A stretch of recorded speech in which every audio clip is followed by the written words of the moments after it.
I'm seeing red. Don't think you'll have to see my face again. Hey everybody, today's guest is Scott Russo, lead vocalist for the San Diego, California punk rock band Unwritten Law. Together we break down the hit single Seein Red, taken from their 2002 album, Elva. I told Scott that I loved this song from the moment I heard it. Not surprisingly, Scott said that he wrote the song top to bottom in about 15 minutes, and the arrangement, lyrics, and melody were untouched during the recording process, save for some production elements.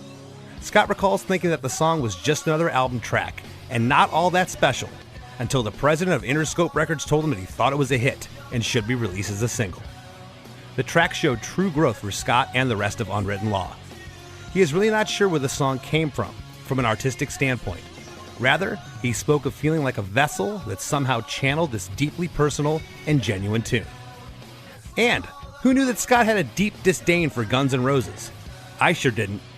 For all this and a whole lot more, don't touch that dial.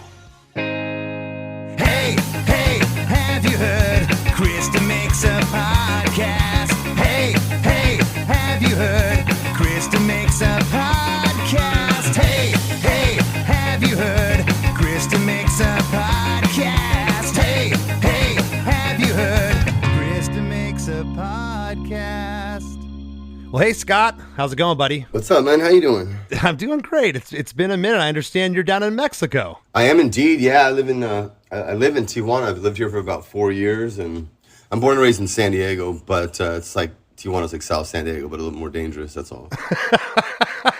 Yeah, well, you've always lived life a little bit on the edge, so it seems like it's perfect for you. It's very fitting. Right on. Well, you know, it's funny. I've, of course, known you and your band for 25 years now, but every time I do one of these episodes, I go back and research stuff, and man, I always kind of was impressed with my band. We had 2 major label stints. You guys had 3. You went from Epic to Interscope to Lava Atlantic, so that's pretty impressive. Thank you very much. I think there's a couple more. Like, it's funny, we happen to be down here this weekend filming for 2 clips in Tijuas for the new Unwritten Law record, and like Wade brought it up. He's like, we've been on like 6 major labels. I'm like, it's been a lot, hasn't it? I think we did 2 with Interscope and 1 with Lava Atlantic, 1 with Epic.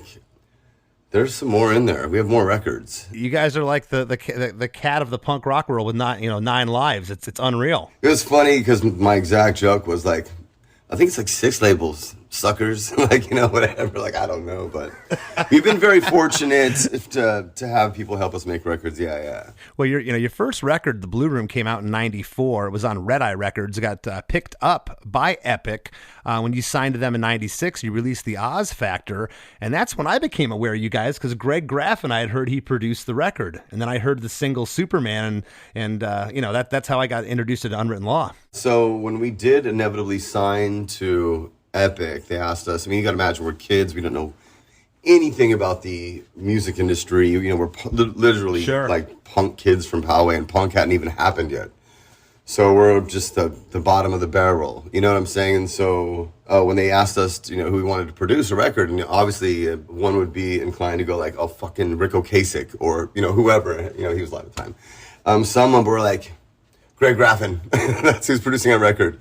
And if I'm not mistaken, I believe that Unwritten Law, at least up to a certain point, like, we were the only band that he's produced outside of Bad Religion, so that's kind of cool. Yeah, to my knowledge, and that's kind of a little bit surprising, knowing how the major labels were in the 90s. I played that game, how they were, especially your first record on Epic, maybe they wanted a name to produce the record. That's pretty cool that they let you use Greg. Again, we were aiming in the dark. We didn't know what we were doing. So looking back, I was like, wow, they let a dirty, naughty punk band from San Diego record with this genius who's living in Ithaca, New York.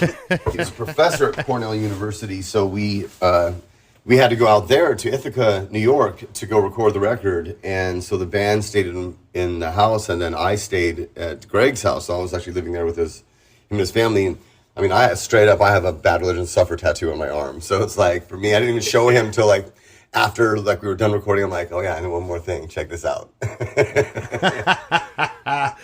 Oh man, isn't that crazy when you meet your idols and you're kind of afraid to tell them, hey, I got your tattoo. It's a trip.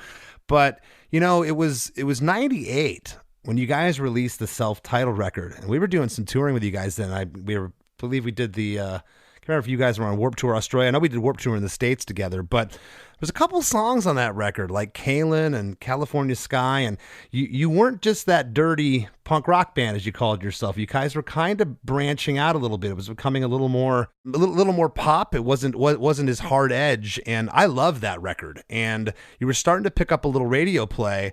Quick question: that record came out in '98. And you guys were releasing records pretty frequently then, but it took you 4 years to get Elva out in 2002, and that's the album that features Seein Red that we're going to talk about today. So why the gap in there? I know you guys were on the road a lot. I mean, honestly, I can't believe it was only 4 years. It feels like we release a record like every 7 or 8 years. So I'm like, only four? That's fucking awesome. Quite honestly, a lot of songwriters and a lot of bands are capable of writing lots and lots and lots of songs. And for me, when I'm writing songs, like if it doesn't make it to like the level of where I think I can visually see around the corner and see where this is going to go, but it doesn't make it to that step, and if I can't see around the corner and be like, oh, it's going to be dope or whatever, then I drop it.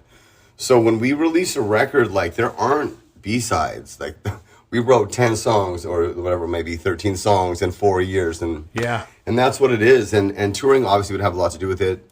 The other fact is we all live in different places, and we always have, we all have families and stuff like that. And yeah, we're just not that substantial songwriting band. We don't write a lot of songs. We just kind of, if it's getting good, then we'll stick to it and figure it out and do the thing. Well, gotcha. And also you split from Epic. So you did that record. You went to Interscope for the 98 album. And so there was a lot going on here. You guys were jumping around labels, and you were touring a lot because I was there.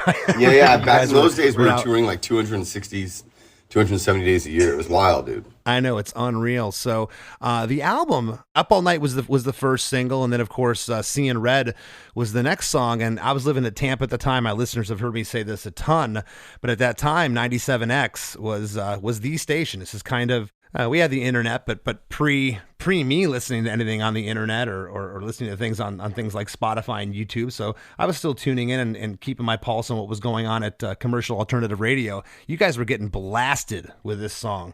And when I first heard it, I was like, wow, the little punk band that could. I mean, this was just, no, this was next level. I love this song, Scott. Thank you very much.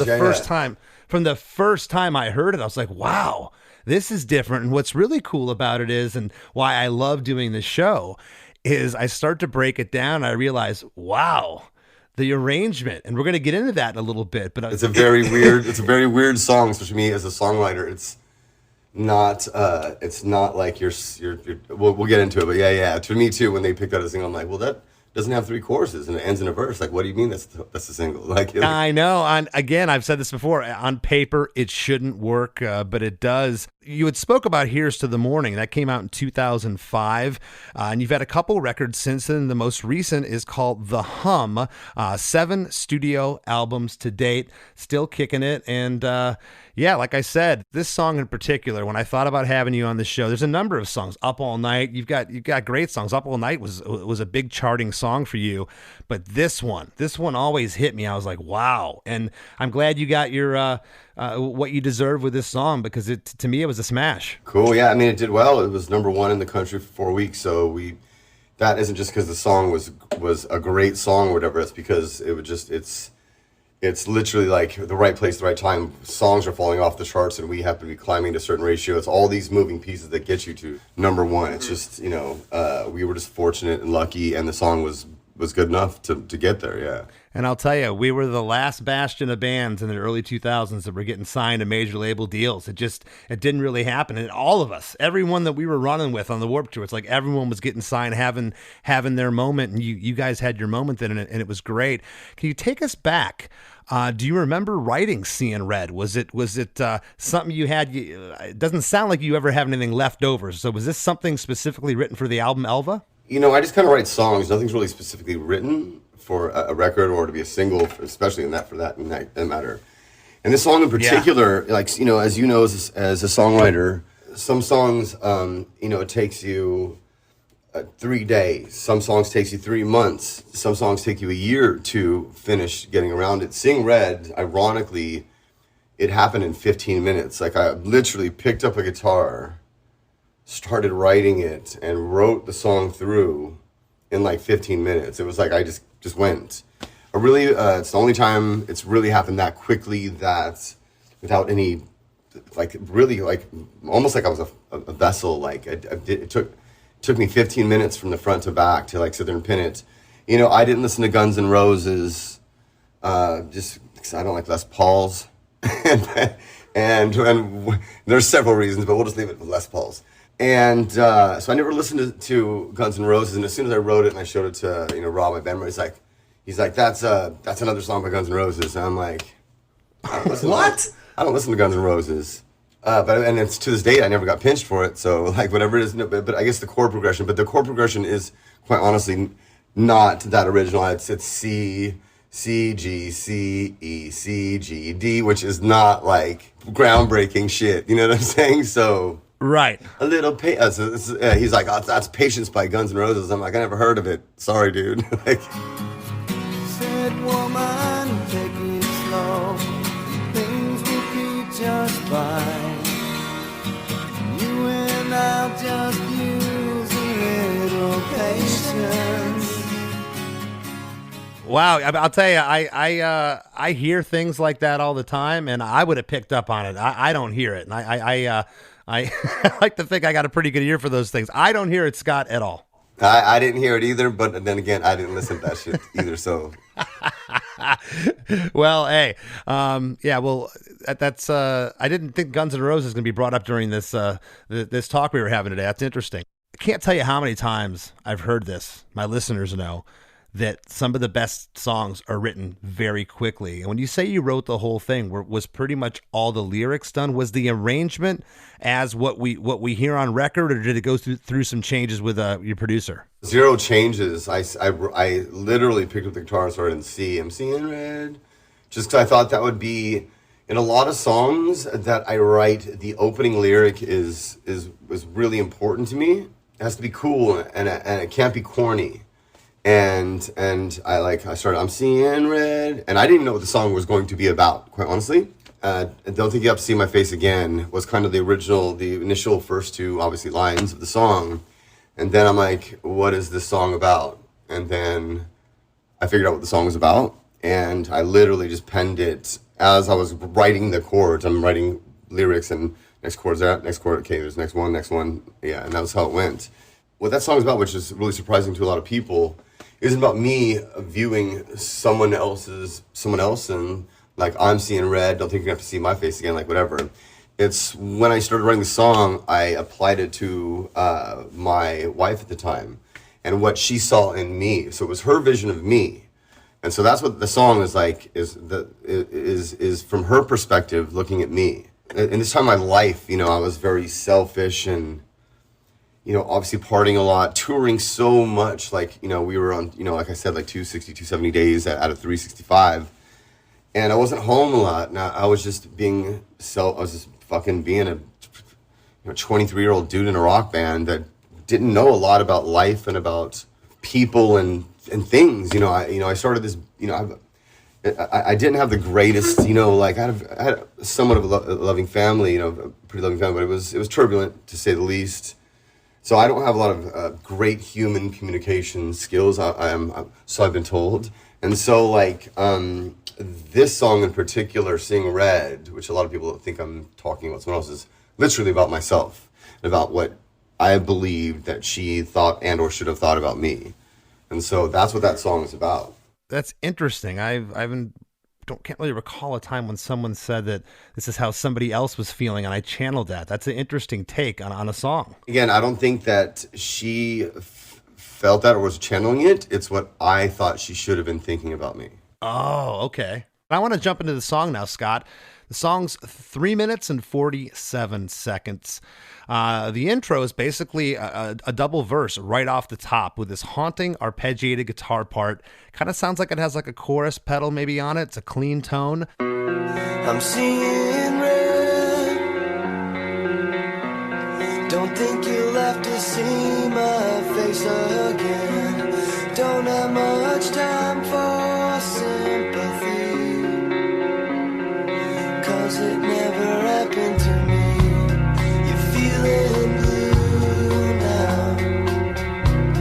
I think you bit off more than you could chew, and now it's time to make a choice. And all I wanna hear is your I'm seeing red. Don't think you'll have to see my face again.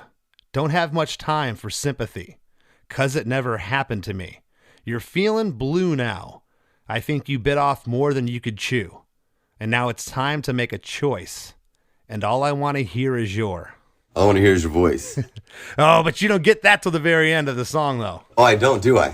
I stand corrected. Nope. I guess that was one of those kind of things, like, you know, a choice, you know what the motherfucking next word gonna be. It's one of those moments. That's one of the things I said at the top here. I said this song's clever for a number of reasons. I wasn't gonna bring that up till the end of the song. You just brought it up, but yeah, you don't get it there. It's cool. What's happening? I'm teasing y'all. So first two lines came out as clever words, and I didn't really know the direction of the song. And then once that gripped me, I'm like, what's this about? See, I don't think you're gonna have to see my face again. Don't have much time for sympathy right now. So don't have much time for sympathy. At that moment, I'm still in my land, because it's never happened to me. Because like at this point, everyone's just been, Scott, you're the man. You're the greatest. Oh, you're so cute. Oh, you're a great front man. Oh, this, you know, whatever it is. Meaning like I haven't had to feel sympathy or had people feel sympathy for me yet. And so that's kind of where that line leads to. Because it never happened to me. You're feeling blue now. I think you bit off more than you could chew. And then I've found myself knowing what the song is about and what I'm writing for the entirety of the song about. And now I'm starting to talk about, now it's coming from her point of view to me. I think you bit off more than you can chew. Now it's time to hear your choice. So it doesn't matter what I did. She still fucking loved me, man. And I was just not a fucking stand-up dude, which, you know, later in life and the stage of my life, like I really, you know, I have a lot of regrets and a lot of sympathy for the selfish that I imposed on people, and this is one of those moments. And so now it's turning around into my view of her, but it didn't matter. Like, you know, I think you bit off more than you can chew, and now it's time to make a choice, Scott. And all I want to hear is your voice, Scott, coming from her. I'm gonna tear up a little bit. I'm not gonna lie. Wow. Thank you for sharing that, man. That was some brutal honesty there. Indeed. And then when it comes to the chorus, now it's just full her. You know, fucking. You think you're so fucking great. You know, if you want to do. I haven't seen. I'm sorry, I haven't seen your show. So do you want me to tell you what the next part go in? We're gonna go through the whole thing, but I want to stick with the verse here real quick, okay? Sure. And I'm gonna say it again. Thank you for going there and talking about that. I appreciate it. The listeners they love when an artist truly gives from the heart, and that's what you just did. A couple things here in this verse. Halfway through, there's this little bass run, and then it goes into single bass notes, and there's a side stick on the snare drum with a subtle kick drum that syncs up with those bass notes. On the line, and now it's time to make a choice, the band stops, and then on the line, and all I want to hear is there's this cymbal that builds to a crescendo as the stereo guitars do a volume swell as we get into chorus one. This whole thing, again, you wrote the song in 15 minutes. The arrangement was what it was, but production here, with when you were in the studio with Miguel, do you remember doing this part and some of the things I just talked about, how that came together? At this time, you know, within studying lots of music, I was lots of different formats of music. You know, I've been through so many genres and fucking phases in my life, but at this time I'm studying the kind of the production and what I like to add and tell my bands here, Unwritten Law, and then also my band here in Mexico, the Funeral, is dimension. His songs need dimension. They kind of can't be both like not only lyrically but like and musically, but like they have to have dimension. So like Teen Spirit would have came into this, Nirvana's Teen Spirit, and so it's very small in the fucking verses. And the chorus comes and just smashes you in the face, and that's exactly what I wanted to have.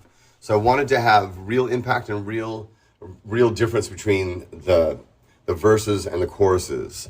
So that it's just like Teen Spirit, mate. Like, you know, it's like, you know, it's very small, and then it just fucking slams and production wise, that was always foreseen and thought of in my head even before I got to, because I wrote on an acoustic guitar.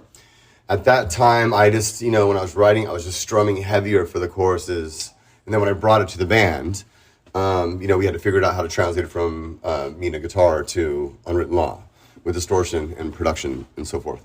So I knew what I wanted. I'm pretty sure that we had figured out the actual dynamics of the band, of the Unwritten Law playing it before we got to Miguel. So we knew it was like, and I wanted something very small again. So it was just that kind of like that marching drum roll for the verses. That can be kept very, very small. You know what I'm saying? And then when the choruses came in, it had to open up with bar chords and big pounding hits.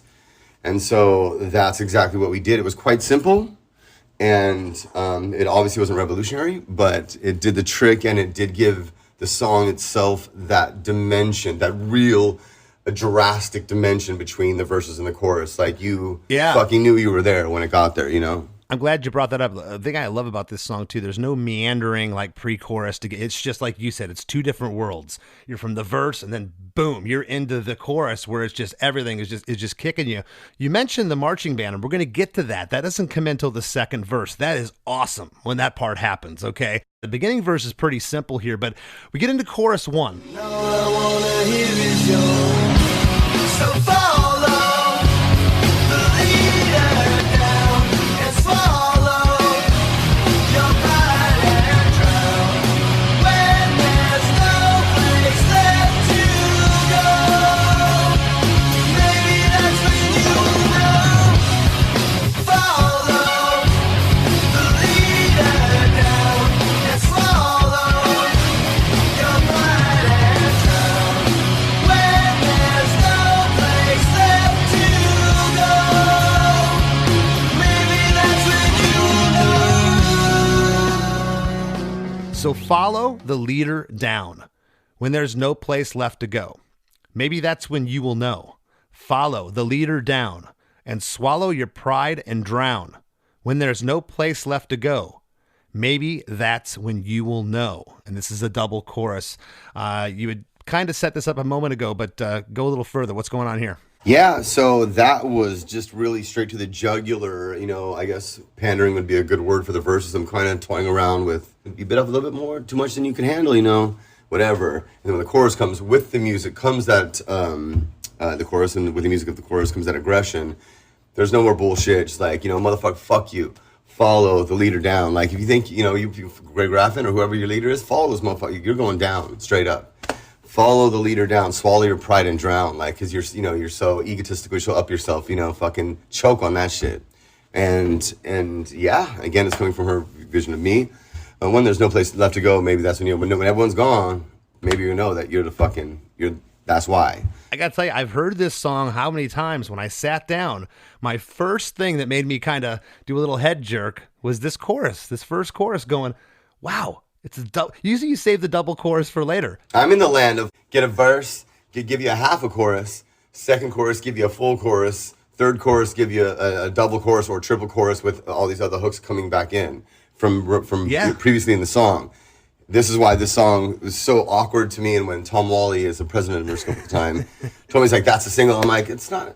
There's only two choruses in it, man. But yeah, so because there's only two choruses, I didn't have the option to run the normal pop theory that you put into songwriting. I give him a little bit and then give him the full thing second chorus, then give him this extra exit, Joey. So obviously because there's only two choruses, I had to give you the whole thing immediately because it's only going to happen one more time in the song. Yeah, I mean, essentially you have four choruses. It's doubled twice, and that's why you don't need to come back to it at the end. But man, when I was listening through this again, I hadn't heard it in a while, but I'm very familiar with the song, but not enough to where, again, the first chorus comes, I'm going, wait, this is doubled. I'm thinking, well, maybe they only did a single chorus the second time. And then before I even got to the end, I went, but no, it never goes back to the chorus after the bridge part. I remembered at that point, I'm like, geez, this is definitely different. Yeah, and it is. And again, like, because it is not your typical pop theoretical format of a song, which is verse, chorus, bridge, chorus, so I've been told. Because it wasn't that, I would just, it never even fucking crossed my radar. I never clocked it as being a single by any means. I did know it had great dimension between the verses and choruses, but I didn't clock it as a single. And when Tom was like, dude, that's a single, that's it. I'm like, oh, well, you're the boss, so let's see what happened. And he was, turns out he was right. Like, fuck. The only change lyrically on the chorus is when it repeats the second time. It doesn't say, so follow the leader down. That so is missing. It just says follow the leader down. Otherwise, it's exactly the same. The stereo guitars, bass, and drums are in, and there's some really well-placed guitar feedback. And Scott, it sounds like in this chorus that the vocals are doubled. Do you recall? Yeah, absolutely. They might have even been quadrupled and doubled on each side. I'm not sure there isn't any harmonies in it. It was definitely correct. It was definitely just an anthemic thing, and the melody, because it's jumping octaves. Of course you're familiar. When there's no place, it's like it was just it was an anthem, and so for me, I didn't need it to be harmonized and doctored up. It needed to be like we're all in this together kind of vibe. And because the melody is very elementary without just the jumping octaves and keeping in, and I'm glad you brought that up. I have that written down. Yes, you don't need it there. There's certainly other parts of this song. In the verses, you could have had some subtle harmonies, but there's none in the song, and I think you answered why. I think that's really cool. And it doesn't need it. Yeah, well, it's cute because we just played this festival in Canada, and I think we're fucking sound checking, and we had to sound check that because I don't know why. Because we needed to do the double guitars. And I'm listening to Chris. I'm like, Chris, are you putting a harmony on that now? Because we have the acoustic version of the song as well. The acoustic version is very different. I'm not sure if we're going to get into that. But the acoustic version has a new melody for the chorus, and then has a harmony that's very much like the original chorus in the original song released on Interscope. And so, but he is trickily, very, very cleverly just put in like a new harmony for it. So when we were sound checking in Canada, I'm like, are you doing a harmony to Seein Red? He's like, yeah. I'm like, that's fucking dope, man. Like I've never heard that before. He's like, yeah, that's cool. Well, I haven't heard the acoustic version, but we're going to take a listen to that right now. So follow the leader down and swallow your pride and drown when there's no place left to go. Maybe that's when you will know. So follow the leader down and swallow your pride and drown when there's no place left to go. Maybe that's when you will know. Yeah, some other things in this chorus. The vocals, as you mentioned, are doubled. The drum groove here is just killer. And on the last two lines, when there's no place left to go, maybe that's when you will know. On those lines each time, the octave guitars come in on those two lines. At the very end of the chorus, it goes straight into a 4-bar reintro. Drums, bass, and clean guitar from the top are back in. The drums are playing a really cool marching band snare pattern. That's what I put in my notes, and you even echoed that a moment ago. I would call it a marching band snare. And then there's a cool guitar swell that's panned off right that leads into verse 2. And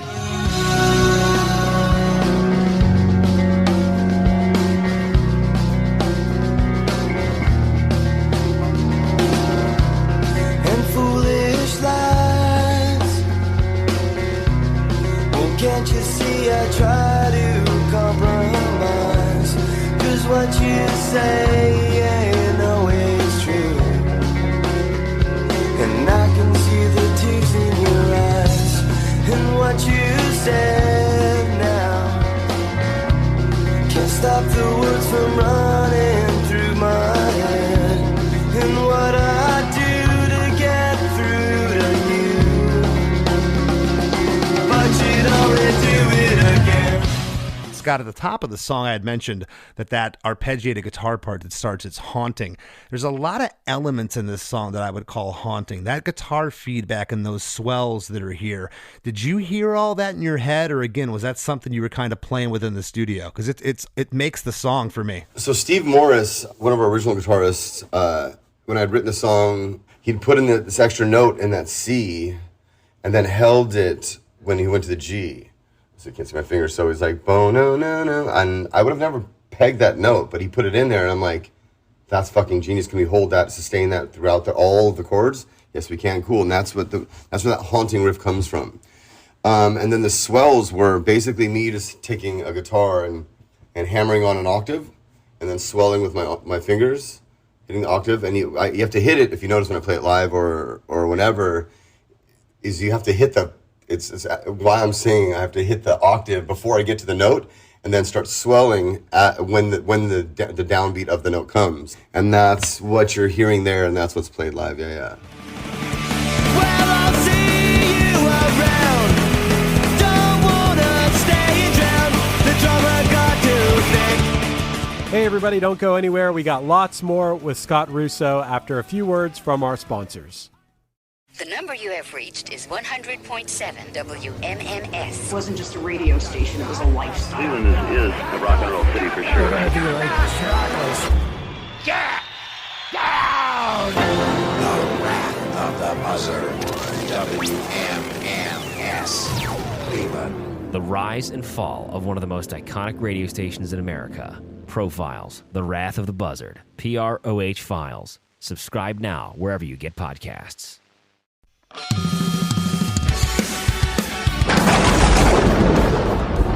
Hey everybody, Satan here. I know what you're thinking. Jesus Christ, Satan has a podcast now too? No, that's not it.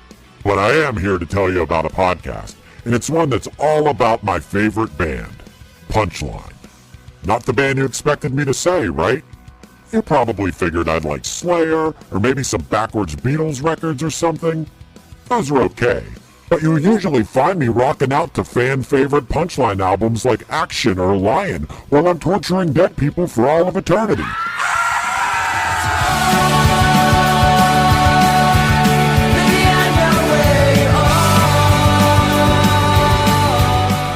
Punchline's podcast is called A Band Called Punchline, and it's super entertaining to listen to this documentary-style look back at the 25 years of my favorite band. Honestly, I'm really feeling like I'm getting to know these guys, and their story is amazing. I'm so ready for them to get down here. I have so many questions.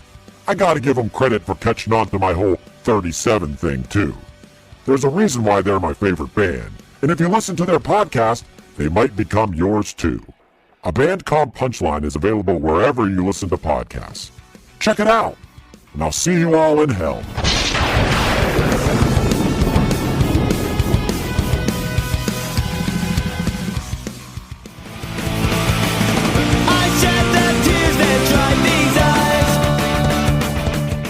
And now, back to the show. A great song is a great song on its own. You pick up an acoustic guitar, some guy sitting in a bar playing a song. You know, if you were to hear this played, it'd be great. But it's those little things, though, in this particular version of the song that to me make the song. I mean, I'll use the word again. It's haunting. It's really cool. Verse 2. I'm gonna read these lyrics and have you set these up for the listeners, Scott. And foolish lies. Well, can't you see I tried to compromise? 'Cause what you say ain't always true, and I can see the tears in your eyes. And what you said now, can't stop the words from running through my head, and what I do to get through to you, but you'd only do it again. There's certain songs that you write that you mean. You know what I'm saying? And there's certain songs you write that are just clever or sound dope and whatever. And this song, I fucking meant it, man. Kaylin was another one that I meant. And this is one thing that struck me when I wrote Kaylin, because that was my first top 20 single or whatever. And I'd written like 2 records or whatever. And I didn't know I was a songwriter. Punk hadn't happened. And I was just writing songs that I thought people wanted to hear what was cool and whatever. And only until I stumbled upon Kaylin, which isn't the most prolifically crazy song, but what that song does have, and it's the first time that I wrote a song that I meant what I was saying. So I believe, I have this theory that subconsciously listeners attach themselves to real scenarios. Kaylin being the first one that taught me, I'm like, oh, because I didn't think Unwritten Law would play that song, because it was a love song written for my daughter. Yeah, now I know that you're the reason that I'm here today. And whenever you're here, just stay near. We'll be alright, yeah, alright. And hey, little girl, look what you do. Oh, I love you. Hey, little girl, look what you That song's awesome, by the way, Scott. Thank you so much. Appreciate that. Yeah. And so it was a gift. Great. It was a gift for my daughter. and I'd sing it to her at home, you know, and that was it. You know, I think that was on the Black record, and we got to the Black record, you know, I think that was on Interscope as well, because I remember Stephen Levy, being Tom Wally's best friend, going, hey, you don't got a single on this record. Do you have any more songs? I'm like, yeah, I got this one. Yeah, and at this time I did have a couple extras in a bag. Got this one. He's like, nah. And he goes, you got anything else? I'm like, well, I wrote the song for my daughter, and I played him Kaylin.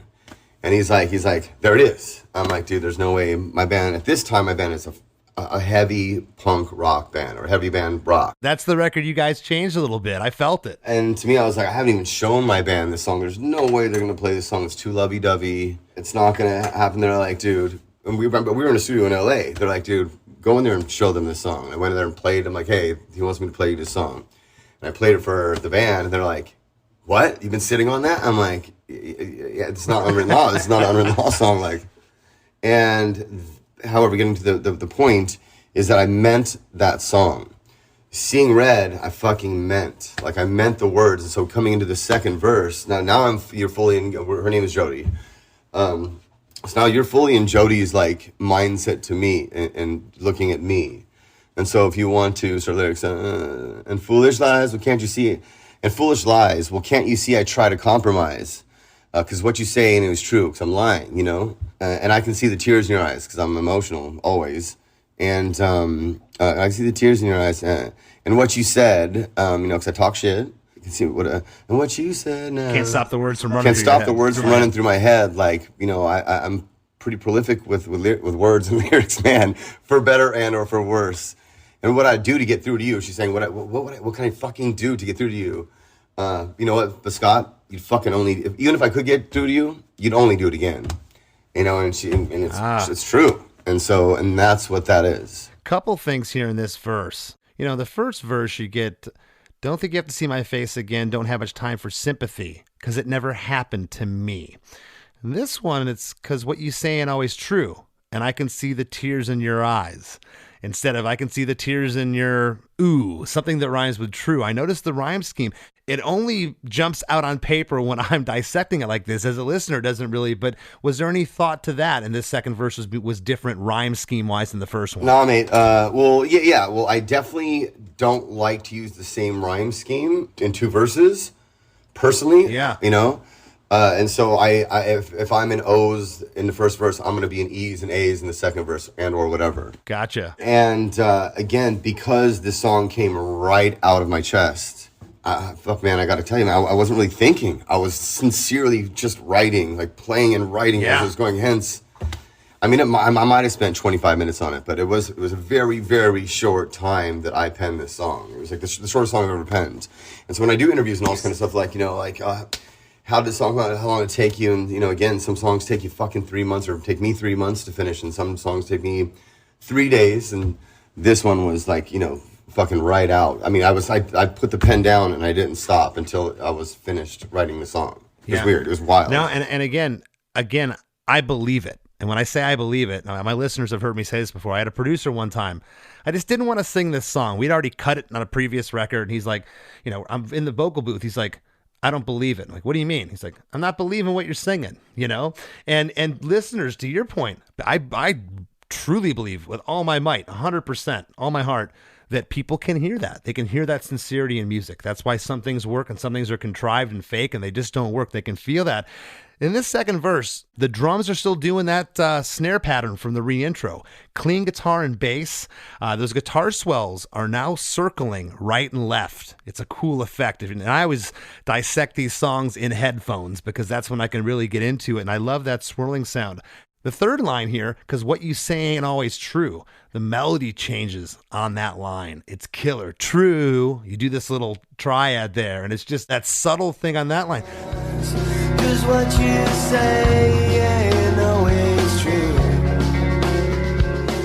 Again, do you recall any of the producers in the studio with that, or was that something you just kind of did there? That was, again, this song came right out, and there was nothing changed from conception to recording. The melody, it was identical. I have so many weird theories. One of them is that, you know, it's maybe not be me. Like, it's not me in my brain doing this. I am just a vessel. Now I'm just picking up a cosmic FedEx that's being sent to me from the universe and whatever. And this is one of those moments that I truly believe I was a vessel. Like, you know, obviously I've got a little bit of skill in melody and lyrics and songwriting or whatever, but this one was given to me. You know what I'm saying? And it didn't change from conception to studio whatsoever, melody or lyrically. There was not one thing that was altered. That's awesome. Well, dude, you took a big jump in 4 records from where you guys started to this song, and I didn't mean it as a knock. I was asking, did anybody say, hey, change this up here? Because man, that's something that younger songwriters typically just don't do, or if they do, it's an accident. And this doesn't sound like either one of those. A couple more things about verse 2 I thought were cool.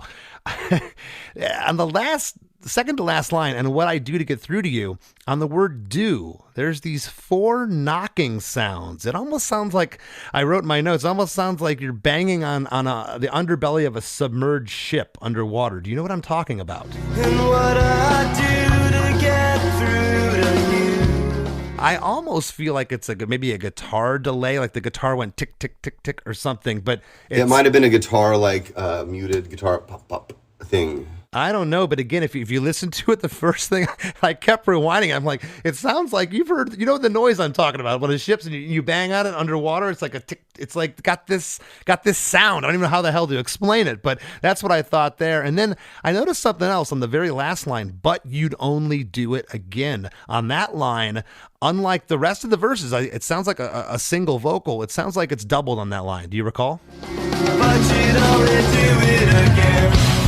Yeah, it is doubled. That was a choice, like you'd brought up earlier. Is like there's no harmonies, there's no this, and so for this, because it was so stripped, because the changes in verses and choruses are so dramatic. I know I want to say I tracked harmonies for it just to make shit colorful, but it didn't have the same impact.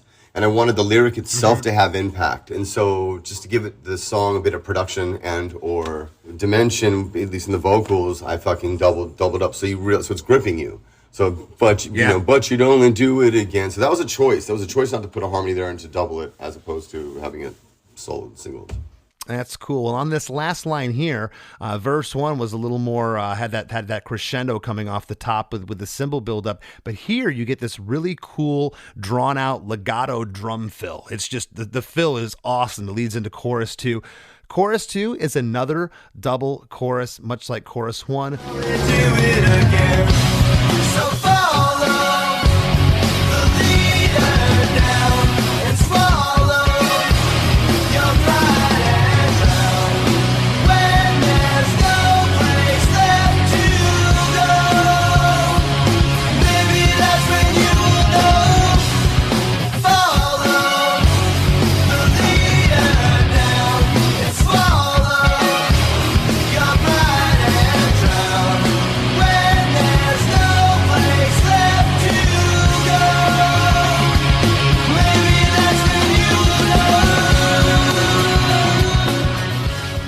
On the last line here, maybe that's when you will know. The no is held out over the bridge. And the bridge, I'm also calling this an 8-bar musical interlude. It's the same chord pattern as the chorus, but it's strummed. It's not staccato like the big guitars are in the chorus. There's this cool noodly guitar lick. And then halfway through, you say, oh yeah, vocally. And then the whole band stops on the 6th bar. The stereo guitars ring out over a drum fill, and you say, ooh, kind of leading into what I'm calling here, Scott. I don't know, is this verse 3? Is this an outro, or is this a coda? This is verse 3, straight up. Or all 3? Verse 3. Verse 3, and then I guess verse I'm done. 3. Verse 3, and I guess I'm done writing the song.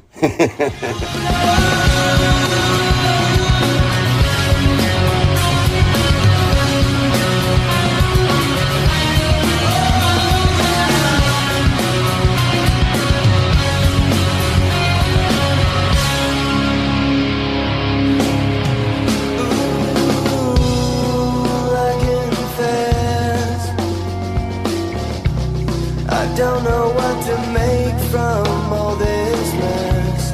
Don't have much time.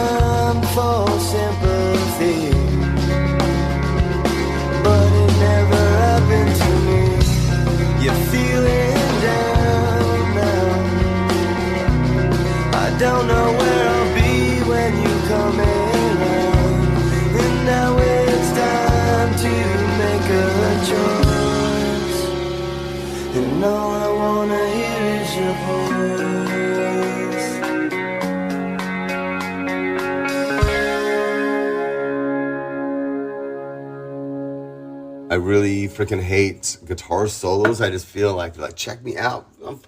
I can do this, you know, like, so I hate that. And so for the song, I'm like, hey man, I don't want, to my guitar players, and Steve would have taken over this job. I don't want a guitar solo. I want a melodious riff. I just want a melody. And so that's what the noodle is like, you know, if something very, very, very simple, nothing check me out. Like, no, like, fucking, hey, check this out, I'm ripping here, nothing. Just something that keeps the melody going. Yeah, I called it the noodly guitar lick. You know, I think it's perfect for, and it's not a solo per se. And just to clarify, Scott, it is an 8-bar interlude bridge. I said the band stops on the 6th bar. You get 2 more bars where it's kind of breaking back down there, and then we get into what we've agreed on now to call it verse 3. I'm with you on this one. I'm going to read these lyrics, and have you set these up for us? Well, I can confess, I don't know what to make from all this mess. Don't have much time for sympathy, but it never happened to me. You're feeling down now. I don't know where I'll be when you come around. And now it's time to make a choice. And all I want to hear is your voice. Yeah, man. And just finishing the thought, one more time, her telling me that she loves me, and that's it. And, you know, I confess, I don't know what to make from all this mess. Because, fuck, she get messy. She get messy for everybody in every relationship, especially when you're married to a fucking 23-year-old drug addict, fucking B-list punk rock star. You know, like, she was messy. We were wild, man. Our band was wild, and we were wild. And I don't know, make it from all this mess. It's just, you know, life in general, the relationship. It was loving and all those things as well as every relationship should be, but it was a mess. And so don't make from all this mess. Don't have much time for sympathy, but it never happened to me. So now it's like she is taking the powerful stance in the song and the relationship. Now it's her like saying it to me, like, you know, but it's never happened to me.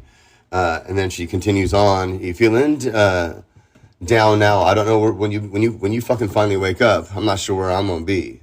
Nonetheless, I still want to hear your fucking voice, you know, and that's what it is. Well, there's a bunch of stuff here. First of all, when this song, I remember the first time I heard it, and I still get the same sentiment when I listen to it. It's funny. I don't know if you feel this way because you're way more attached to it, but it's uplifting at the end, but man, it's melancholy. It's so sad, but like it's uplifting at the same time because it ends on that major chord. And it's just like this thing. And you know, go back to that big chorus like the rest of it, but a number of things here. That marching band snare is in with the bass and those guitar swells up until you hear the word sympathy. And that's when the arpeggiated guitar comes back. I love that it's not there off the top.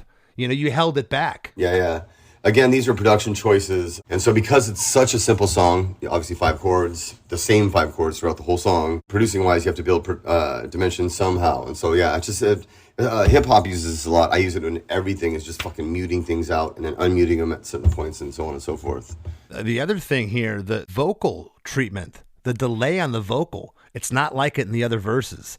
It gets really spacey here at the end. The vocal treatment's killer. Do you know what I'm talking about? Like, do you recall that in the mix? It's very different from the other verses. I'm not going to lie. I didn't think that we treated the third verse any different than we treated the other two, but I'm quite sure you're right. No, you did. It's magical, man. It's so cool. I haven't heard the song. I mean, the recorded version of the song in, you know, fucking 20. I don't listen to my old records and all that kind of stuff.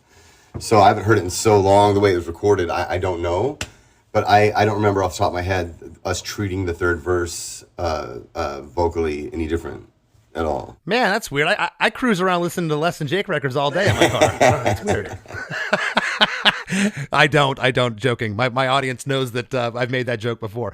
But on the line, and now it's time to make a choice.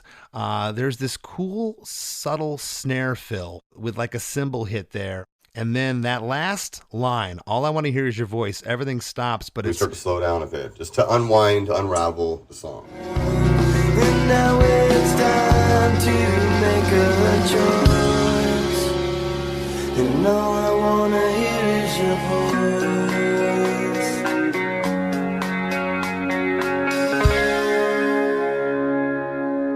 Right, and the last line, there's 2 bars of a new arpeggiated, clean guitar part that comes in there. It's kind of the first time you're hearing it, and then it ends on what I wrote down was a C sharp, so I'm assuming you guys were tuning to E flat because you're calling it a C? Well, the last chord is a D. A C, all I want to hear, G is your voice, this is D. So yes, we do cheat.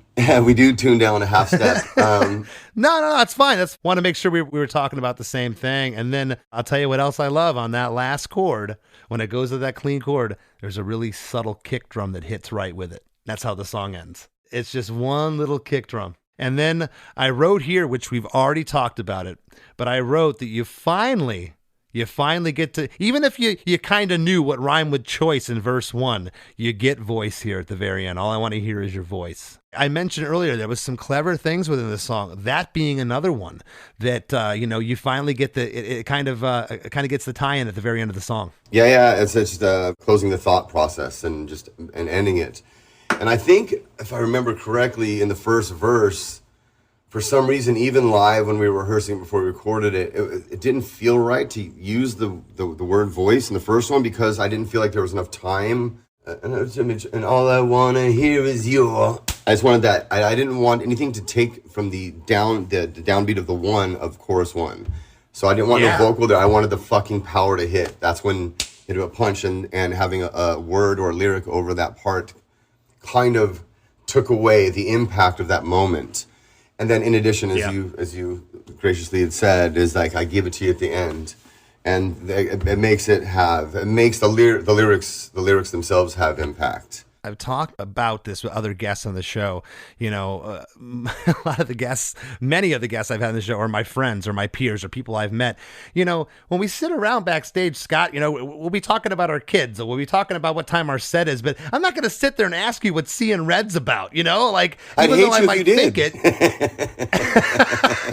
Typically you don't do that, so this is really cool that you sat down on my show to break this down. I meant everything I said. I've always loved this song, and thank you for opening up how you did. I know that it still gets you emotional, and that's that vulnerability is really cool that you were able to express that. Is there anything you'd like to leave the folks out there with? What you got coming up? What's happening? Yeah, man, I can tell you. There's some shit I want to talk about.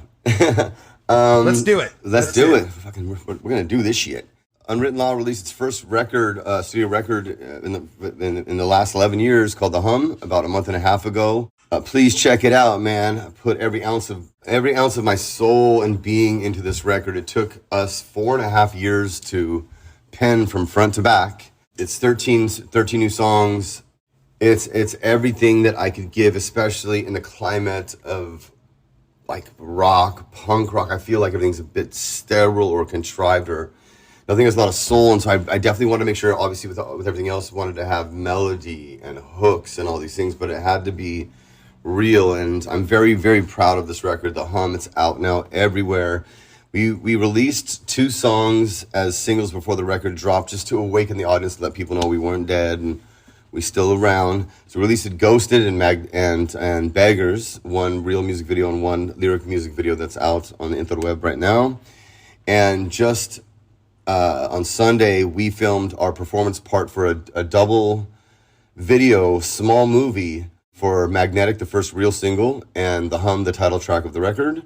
It's going to be a small movie with Tyler Posey from the TV show Teen Wolf on MTV. Oh, cool. Is the main star in it. Apparently he's a huge Unwritten Law fan, and then so Unwritten Law just came down here on Sunday to Tijuana, and we recorded the musical performance parts to add into this on Sunday at this very historical movie theater right here just behind Revolucion in downtown Tijuana, where it's from the 40s, so the lobby still looks it's beautiful, looks intact and everything else, and then you go to the movie theater and it's fucking looks like post-apocalyptic. It's empty, there's no roof, and the walls are all crumbled, but they still have they do these crazy, kind of like at the Hollywood Cemetery, thing where they have movies there. They still have projected movies on the walls where you can bring in your own booze, and it's just fucking wild. Well, I walked in there the other day watching my bass player from my band El Funeral here in Mexico, watching him play. I'm like, what the fuck is this place? Like, this is beautiful. This is wild, man. I'm like, someone's got to film something here, like anything. And so I'm very, very excited about this. We will start doing press and publicity for it in about 2 weeks.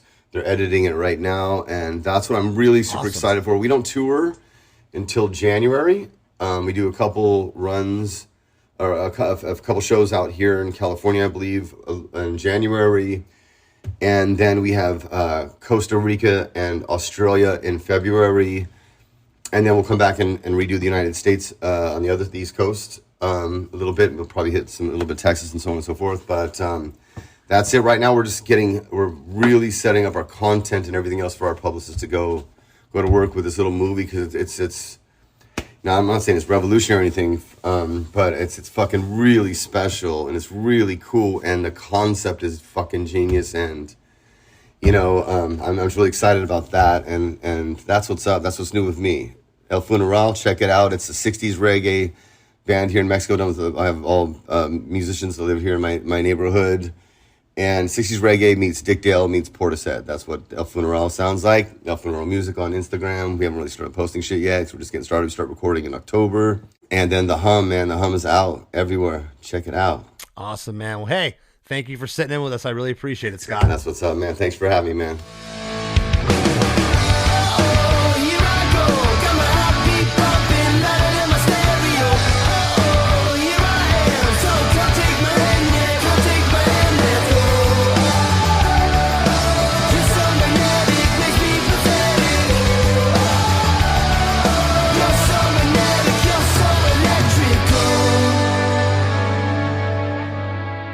Hey everybody, I hope you all enjoyed that conversation with Scott Russo. That song you were just hearing, that is Magnetic. It's from the new Unwritten Law album called The Hum, so you should all check that out. But in the meantime, don't go anywhere. We got lots more Chris DeMakes a podcast after a few words from our sponsors. Hey, this is Dewey Halpus, host of Peer Pleasure on the Sound Talent Media Podcast Network. Join me each week as I explore another long-form conversation with one of your favorite musicians, actors, comedians, or creatives. From Chino Moreno of the Deftones, John Gorley of Portugal the Man, to Fat Mike from NoFX and Ian MacKaye from Fugazi and Minor Threat, we go all over the map. From Fall Out Boy to Slayer, Peer Pleasure has it all. Check us out now on Sound Talent Media. Do you like to laugh, geek out on music, and learn all about that band or artist who had that one song back in the day, but then seemed to fall off the face of the earth? If so, you need to subscribe to One Hit Thunder. Together with an array of interesting and hilarious guests, we do a weekly dive into one-hit wonders like Eiffel 65's Blue, Krayshawn's Gucci Gucci, EMF's Unbelievable, Delamitri's Roll to Me, Los Del Rio's Macarena, Musical Youth's Pass the Dutchie, and even Patrick Swayze's She's Like the Wind. So are you subscribed to One Hit Thunder or what? As Desiree would say, you gotta be. And as K7 would encourage, you gotta come baby come and join in on the fun of the One Hit Thunder podcast. Come, baby, come, baby, baby, come, come. Come, baby, come, baby, baby, come. As we near the end of the show, here's a band you might not know. Welcome to this week's Band You Might Not Know. If you'd like your band to be considered for Chris DeMakes a podcast, all you have to do is email your best song via MP3 only and a short bio to bandyoumightnotknow@gmail.com. This week's featured band is Gone Stereo, a pop-punk band from Long Island, New York, who recently signed with Negative Approach Records and released a 2-song single.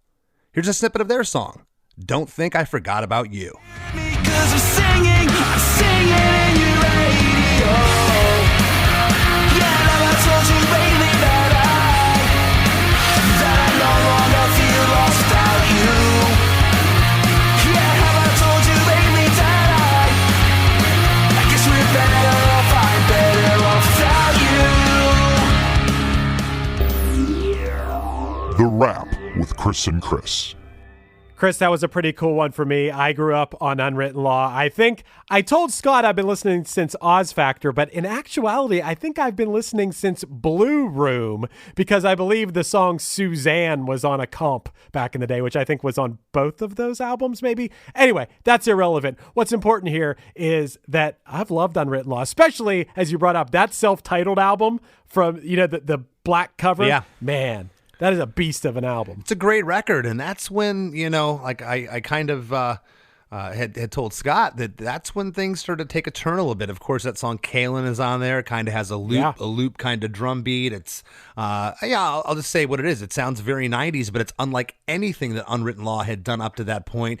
As an artist, I completely got when he was like, I don't know. I've had producers say, Chris, you got to show him this song. I'm like, it's just really left to center of what we do. Yeah, but it's great. You should show it to him. And that's when they started to branch out. By the time they got to Elva in 2002, they were writing songs like Seein Red. I think maybe Kaylin was that bridge to be like, oh, we can do this. We can have range in our music, because no doubt about it, they were like a faster punk rock band. They were a Southern California punk rock band, but then to show that range, Kaylin definitely had to be the bridge to Seein Red. I see the direct correlation there. Yeah, sure. And it was funny. I had no idea where he was going with the Guns N' Roses thing. And then it's like, I hate Guns N' Roses. I'm like, wait, this is coming out of left field. And then he explained, and you know me, Chris, I'm with my ear, I'm always like, trying to, this song sounds like that. I never made that comparison. I thought it was kind of funny. Yeah, I don't think Seein Red sounds like Patience whatsoever. That's a real stretch, I think, anyway. I don't hear any similar melodies or anything. And if you're talking chords, I mean, the same chords have been used in a billion songs, so you can't say that, really. Yeah, and in terms of being dark, this is a pop song. It's pretty major, but it's just, I'll use the word yet again, it's haunting. There's something about this, and I was hooked from the very first time I heard it. I don't even recall if I knew it was Unwritten Law when I first heard it. I remember hearing it on the radio and being like, wow, what was that? And very shocked that it was them, but not surprised. Yeah, there was a big gap, or what seemed like a big gap at the time. Now, 4 years between albums doesn't seem crazy long to me. But at the time, it just seemed like everyone was banging out albums left and right. And 4 years seemed like a long time. But I remember loving this song when it came out, too. And Chris, I was really surprised that he said he had no idea that this was a single at all. Yes, maybe it's a little bit different of an arrangement. But the first time I heard it, it sounded like a big song to me. Yeah, and say what you want about the suits at record labels. A lot of them knew what they were talking about. Tom Wally, of course, was the president after Interscope. He went to Warner Brothers, and he oversaw our Anthem and with the Outcrowd records. And I got to know Tom pretty well. He had been in the business forever. Very smart guy, and he picked the right one. They let off this album with a single called Up All Night. I liked the song all right. It was kind of, I don't know, poppy punkish and I don't know, maybe a little lighter than some of their earlier stuff. It was, again, an okay song, but when I heard Seein Red, that was it for me. This is such a good tune. I mean, there's feeling and emotion in this one for sure, and Scott even said it. He said he really meant this song, just like he compared it to Kaylin. He really meant that song. It was a song for his daughter. He really meant what he was singing here. When he wrote it, he wasn't thinking.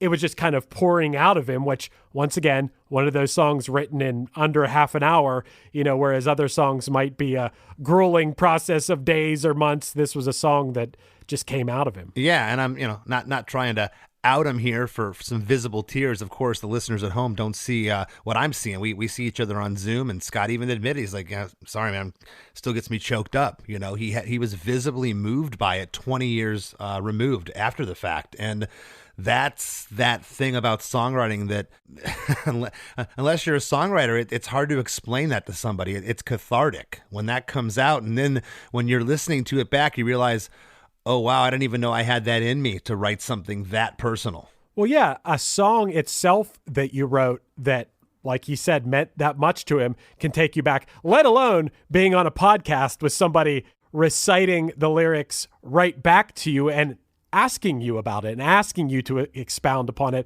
I'm sure that opens a lot of, I don't know, metaphorical boxes for people that maybe they've kept shut, but then you kind of got to reopen them to talk about it. And I know Scott's proof. And like Scott said, he hasn't heard this song in however many years. And I made the joke again. Wait, you don't listen to yourself? I drive down the road, listen to my band, and you don't. You record something, you listen to it when you're getting the mixes back, and you spend some time with it, and then you move on. Maybe some bands do it. I've never met anybody that drives on the road listening to their stuff. So here's something that he hasn't really probably thought about in a minute. And it whether it opened up boxes or old wounds or whatever, he was moved. I listen to my band songs when they're first done for a while. Like before they're out, and just you got to feel it how the listener listens to it. But yeah, it's rare that you're going to go back and like jam to your own album from years ago. At that point, you've played those songs so many times that it's like, oh God, I don't need to hear these songs anymore. But that doesn't take away any emotion or feeling that went into the writing of them. Did I ever tell you about that? I want to say I talked about this on this show, and if I did, stop me, or you can even edit this out. But I ever tell you about the time I was at the Hard Rock Cafe restaurant in Budapest? No. Yeah, I was there had an off day, and my bus driver and I went out to eat, and all of a sudden on the big screen TVs, the She's Gonna Break Soon video came on.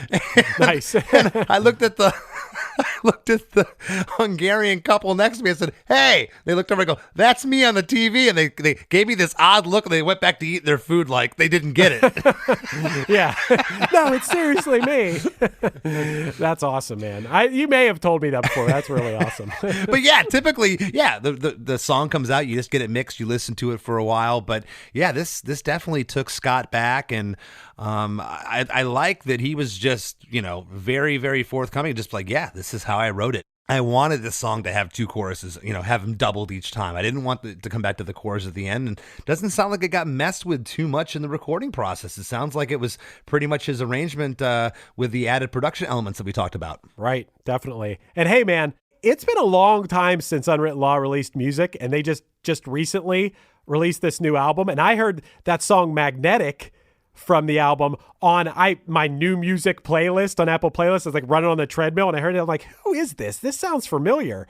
And it was Unwritten Law, and I was like, whoa, this is good. I mean, dude, it's hard to not release music for I don't know how long the gap was. It's been a while. And to come back with something this good is impressive. Always been a fan. It's been 11 years. Their last record, Swan, came out in 2011. So it's been some time. And yeah, to come back with something that strong. I have not heard it yet. I'm looking forward to checking it out. Yeah, and speaking of coming back with something strong, if you're enjoying this podcast right now, we can come back with something strong, a.k.a. the After Party podcast, right now if you're subscribed to our supporting cast. That's right. Head over to ChrisDeMakes.com, where you will join our supporting cast for a price of a cup of coffee or a beer for Chris and I. Just feel like we're out one night, and you're cheersing us with $5 or $10. We'll give you bonuses of the After Party, and you'll be supporting the podcast you know and love. Chris, you are absolutely right. And you know what else? People should go join our Facebook group. Look, I know Facebook's a little out of fashion now, but the Facebook group for Chris Makes a Podcast is a lot of fun. It's a great place to talk about music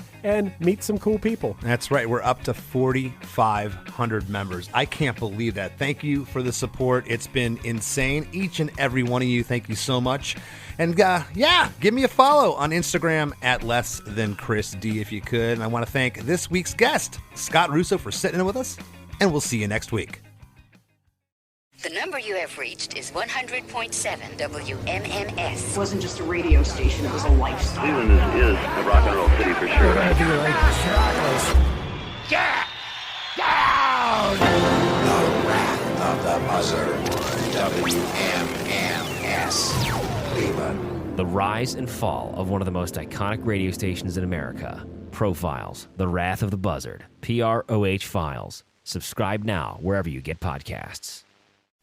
Hey, this is Mike Wiebe, and I'm the singer in a band called the Riverboat Gamblers. And I'm Zach Blair. I play guitar in a band called Rise Against. Mike and I also have a band called the Draculas, and we also have this great, amazing new podcast called Zach and Mike Make 3.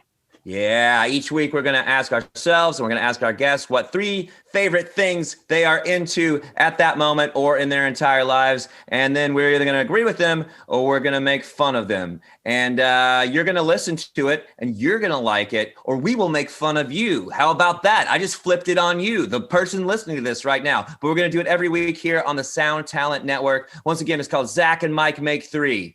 Yeah.